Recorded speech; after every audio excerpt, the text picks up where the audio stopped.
Last episode में हमने देखा था कि सेक्ट के सारे डिसाइपल लुएनफी के बारे में बात कर रहे थे और अब तभी वहाँ पर लुएनफी भी आ जाता है और फिर वहाँ पे आने के बाद लुएनफी सारे डिसाइपल को ग्रीट करता है, लेकिन उनमें से कोई भी डिसाइपल लुएनफी को जरा सा भी भाव नहीं देता है और सारे डिसाइपल वहाँ से चले जाते हैं। और अब ये देखकर लुएनफी बहुत ही ज्यादा सैड हो जाता है और अब ये देखकर साओचेन कहता है कि तुम्हें इन लोगों की वजह से दुखी नहीं होना चाहिए। और अब साओचेन का आवाज सुनते ही लुएनफी साओचेन की ओर देखने लगता है और अब साओचेन कहता है कि ये तुम्हारी लाइफ है और तुम जो चाहो इस लाइफ में अचीव कर सकते हो, भले ही लोग तुम्हारे बारे में कुछ भी बोले। और अब लुएनफी पूछता है कि तुम कौन हो, तब साओचेन कहता है कि मेरा नाम साओचेन है लेकिन तुम मुझे सुप्रीम कह सकते हो। और अब साओचेन की बातें सुनकर लुएनफी काफी ज्यादा हंसने लगता है और फिर लुएनफी कहता है कि मैंने तुम्हारे बारे में सुना है और लोग बिल्कुल सही कहते हैं, तुम एक बहुत ही बड़े वाले बड़बोले हो, क्योंकि इस सेक्ट में हम 2 ही पर्सन ऐसे हैं जिनके पास कोई भी हेवनली पावर्स नहीं है और इसीलिए इस सेक्ट में हम दोनों को यूजलेस और लूजर समझा जाता है। तब साओचेन कहता है कि दोस्त यूजलेस कोई भी नहीं होता जब तक कि वो पर्सन अपने आप से ना हार जाए। और अब साओचेन की इस बात को सुन के लुएनफी भी काफी ज्यादा इंप्रेस हो जाता है और अब वापस सीन चेंज होता है और हम प्रेजेंट में आ जाते हैं जहाँ पर ब्लैकी कह रहा होता है कि अच्छा तो तुम और लुएनफी एक ही सेक्ट के डिसाइपल थे। और फिर ब्लैकी कहता है कि साओचेन क्या अब तुम मुझे अपने मास्टर के बारे में बताओगे, क्योंकि मैं तुम्हारे मास्टर के बारे में भी जानने के लिए काफी ज्यादा क्यूरियस हूँ। तब साओचेन कहता है कि मेरे मास्टर का नाम कामी काजे था और ना सिर्फ वो एक समझदार और पावरफुल पर्सन थे बल्कि वो अपने सेक्ट और डिसाइपल के प्रति बहुत ही ज्यादा प्रोटेक्टिव थे। लेकिन ये सब कुछ उस दिन शुरू हुआ जब मास्टर अचानक गायब हो गए। और अब वापिस हम लोग फ्लैशबैक में चले जाते हैं जहाँ पर हम देखते हैं कि सेक्ट मास्टर के गायब हो जाने के बाद किसी ने सेक्ट में अटैक कर दिया था और सेक्ट के सारे डिसाइपल्स भी उनसे फाइट करते हुए काफी ज्यादा घायल हो चुके थे। और अब हम लोग देखते हैं कि जिन्होंने अटैक किया था उनका हेड हंसते हुए कहता है कि साओचेन फाइनली तुम मिल ही गए। और अब ये सुनने के बाद ये लड़का साओचेन और लुएनफी से कहता है कि तुम दोनों के पास कोई भी पावर्स नहीं है, इसलिए तुम दोनों यहाँ से अभी के अभी भाग जाओ और ये तुम्हारे सीनियर का ऑर्डर है। और अब ये सुनकर साओचेन और लुएनफी दोनों कहते हैं कि सीनियर मास्टर ने कभी हमें भागना नहीं सिखाया। तब ये सीनियर कहता है कि क्या तुम दोनों हमेशा स्टूपिड ही रहोगे, मैं तुम लोगों से कह रहा हूँ कि हम लोग इन्हें रोकते हैं, तुम लोग यहाँ से भाग जाओ। तब लुएनफी कहता है कि सॉरी सीनियर, आज हम लोग आपकी बात नहीं मानेंगे। जिस पर साओचेन भी कहता है कि यहाँ से मुंह छिपा के भागने से अच्छा है कि मैं यहीं पे फाइट करते हुए मारा जाऊँ। और अब इनकी बातें सुनने के बाद वो हेड काफी ज्यादा हंसते हुए कहता है कि तुम लोग तो काफी ज्यादा क्लोज हो। और फिर ये आदमी कहता है कि मुझे बस साओचेन चाहिए और अगर तुम लोग इसे हमें सौंप देते हो तो फिर शायद मैं तुम सबको जिंदा रहने दूंगा। और अब ये सुनने के बाद साओचेन कहता है कि मुझे लगा ही था कि तुम लोग एंशिएंट बॉडी टेम्परिंग मंत्रा के लिए यहाँ पे आए हो। तब ये आदमी कहता है कि हाँ हमने पता किया है कि तुम्हारे मास्टर का ये सीक्रेट टेक्निक बस तुम्हारी बॉडी में सूटेबल हो पाई है। अब साओचेन कहता है कि इससे कोई भी फर्क नहीं पड़ता, तुम मुझसे कुछ भी हासिल नहीं कर पाओगे। और अब इतना सुनते ही वो लोग अपने एनर्जी प्रेशर को साओचेन के ऊपर बरसाना शुरू कर देते हैं। और अब इस प्रेशर के पड़ने के कारण साओचेन कहता है कि ये प्रेशर तो मेरे लिए बहुत ही ज्यादा है और मैं इसमें हिल भी नहीं पा रहा। और अब वो लोग बाकी के डिसाइपल्स को भी मारना शुरू कर देते हैं और चूंकि इस टाइम पे साओचेन और लुएनफी को कल्टीवेशन का सी भी नहीं आता था, इसीलिए वो लोग बाकी डिसाइपल के साथ साथ लुएनफी को भी मार देते हैं। और अब वो हेड साओचेन को भी एक ही फटके में बेहोश कर देता है। और फिर ये हेड कहता है कि फाइनली अब ये सीक्रेट टेक्निक मेरी हुई। और अब इतना सुनते ही ब्लैकी बहुत ही ज्यादा गुस्से में कहता है कि कमीने लोग हर जगह मौजूद होते हैं। और फिर ब्लैकी कहता है कि मेरे क्लैन को भी इसी तरह उन ड्रैगन्स ने घेर के मारा था।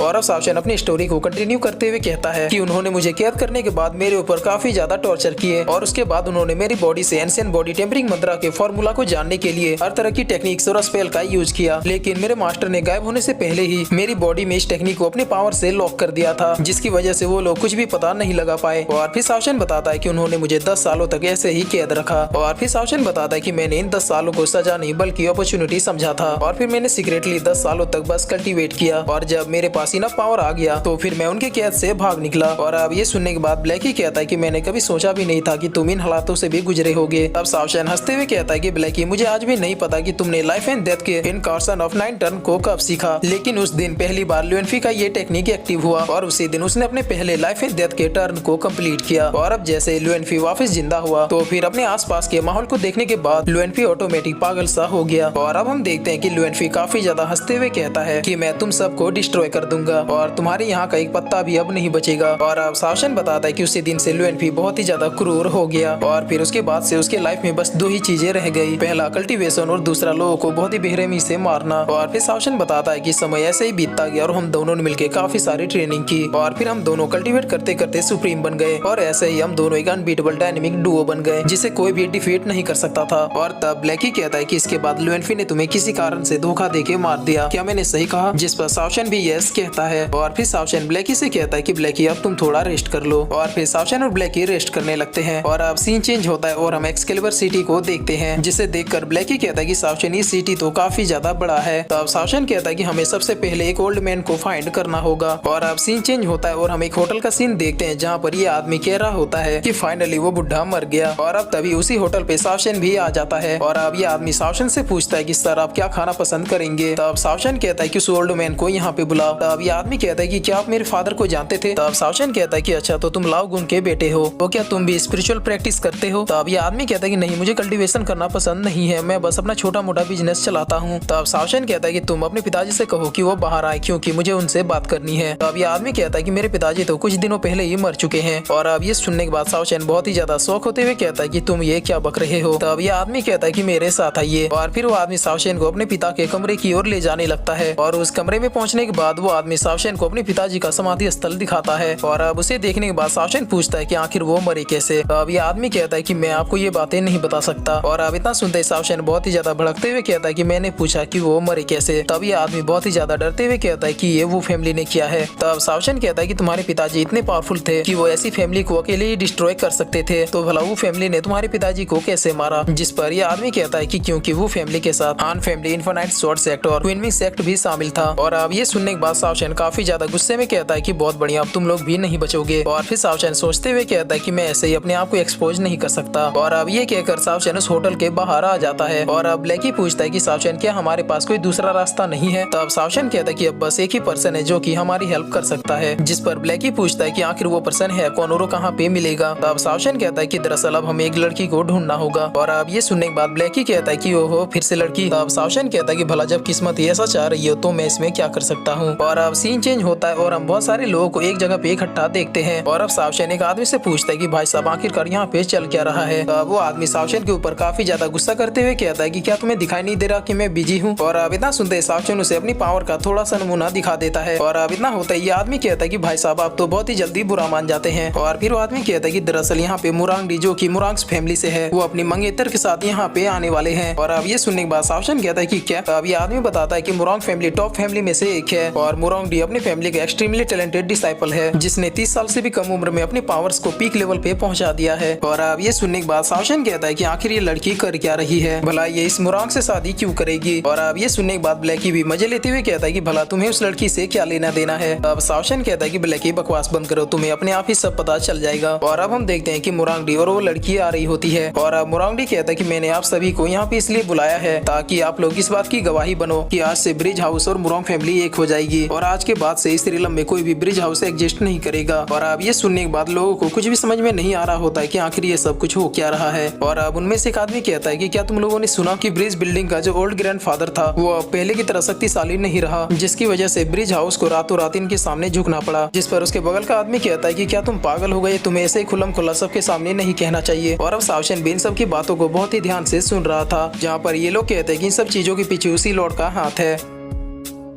और फिर इसी के साथ ये एपिसोड यहीं पे खत्म होता है।